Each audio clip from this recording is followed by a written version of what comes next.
What's up, guys? Welcome back to my YouTube channel. Listen, last week was a whirlwind down in Arizona, from sitting with Tony Ferguson to going out to Justin Gaethje's house. Getting to sit between Henry Cejudo and Aljamain Sterling was truly something special. But it's time to move forward. And it's time to continue to give you guys good content and continue to give you my opinions on the fight game today. And now I got an opinion for you. I think Nate Diaz has finally got it right. Nate Diaz has finally gotten a target that gives him the best chance for success. You know who it is? It's my boy Michael Chandler. I mean, after what Chandler did to Tony Ferguson, I still look at the matchup, and within that matchup, I see places for Nathan Diaz to find success. Why? We saw Tony Ferguson for the first time in many, many fights land something significant on someone, knocking my boy Chandler down. Why? My boy Chandler kind of stands in front of people. If you know Nathan Diaz is constant pressure. He's in your face. He's boxing you up, and he's long. I think one of the biggest issues that people don't understand about Nate is that Nate possesses a ton of skill on the feet.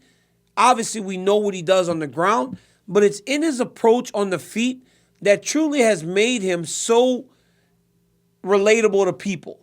It is what has made people fall in love with Nathan Diaz's style, because he pops that jab, and he's long with that jab, and it doesn't seem as though he's throwing it hard, but he's landing with a lot of thud, and he turns it over at the very end. Diaz is popping, and then boom, he sticks the jab, boom, and then he slaps the right hand behind it. The right hand kind of slaps down at you.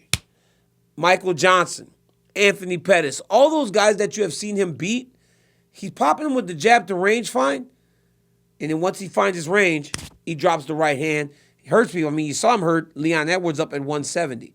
I know Michael Chandler is a ton of bricks. He's a monster for the weight class. But if Diaz can go up to 170, be tough enough and durable enough to go 25 minutes with Leon Edwards and lose pretty much the whole fight and then hurt him at the end in the way that he did, he can fight a 155-pounder at 170. He's not depleting himself so much down to 155 that everything Mike throws at him will hurt him. Now, can Michael Chandler dominate Nathan Diaz? Absolutely. But I think in this matchup, I think this is the best matchup for Nate to try to find success, because he's a massive name. But even when you're a massive name, you have to have a name that stands alongside you that brings something to the equation. That's why you don't see Diaz just coming in and fighting anybody. After what Mike did last weekend, Michael Chandler is deserving to stand across the octagon against one of the biggest stars in the UFC. It also works because Chandler isn't really in title contention just yet. Now, the win over Tony Ferguson helps to put him back in the right direction. But you got to remember, right before that last fight, he had lost 2 in a row. So I think when Diaz looks at that, when he looks at Chandler and goes, well, you knocked out Tony Ferguson. Tony isn't the same guy that he was before. I think I can beat you. I think I can beat you. And what are you going to do, take me down? Mike takes you down. We saw the brutal ground and pound he landed on Tony Ferguson last weekend. I'm not by any means saying this is an easy fight for either guy. I'm saying that in all the matchups that we have seen Diaz tied to, this is the one that I think he has the most chances to find sustained success. Mike's a tad bit shorter. Mike is really good at striking. And as you know with wrestlers, once we learn to strike, once we get that new tool, once we get that new toy to play with, it's all we want to do. So you'll see Chandler strike for extended periods of time, which plays into Diaz's favor. And Diaz is a guy that loves to stand and strike. So if Chandler's willing to do that, with the way that Diaz approaches the boxing game, it makes it a very, very good fight for him. Does the fight happen? I don't know. I talked to Mike this morning. He's obviously very excited about fighting Nathan Diaz. He thinks that it's another massive opportunity. He feels like he's earned that chance. I mean, the Conor McGregor call-out was beautiful. But how long is he waiting for Conor McGregor if he gets the McGregor fight? The Diaz fight can happen right now, but is Michael Chandler willing to jump right back into the octagon after being in training camp? Mike and his wife Bree just adopted a new baby. It's time to go back to the family, start to kind of build that relationship, bring your family back together before you get back into a training camp where you leave to Florida. So if this fight doesn't happen, it would only be because of timing. But in terms of financial gains from a fight, Conor McGregor, Nathan Diaz, at this point, are the two biggest fights that Michael Chandler could hope to get right now. Best option for Diaz, and you can see that in his approach, calling for Chandler right after the fight. Great opportunity for Michael Chandler because you beat Tony Ferguson. You put Nathan Diaz behind that. Now you're looking at right back in the middle of title contention, especially if you go back down and Conor McGregor actually fights you. Michael Chandler's in some big moments. He's got to step up now because they brought him from Bellator for a reason, and he has absolutely delivered. But now he is on the cusp of some of the biggest fights that he has ever had to fight in his entire life.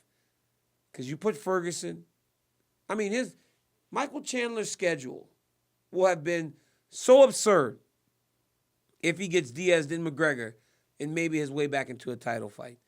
But if I'm Nate Diaz, and as unhappy as he has seemed for all this time, I'm calling the UFC right now and saying, hey, let me get Michael Chandler. That's the fight I want. And if I'm not too stupid, I think the UFC would be happy to oblige and put it on one of those big cards in July, August sometimes, to where those guys can go out there and put on the show because it's going to be an absolute barn burner. But Nate Diaz, call the UFC. I'm sure they'll listen. Michael Chandler, answer your phone, my friend, because you have got some big, big nights in the very near future.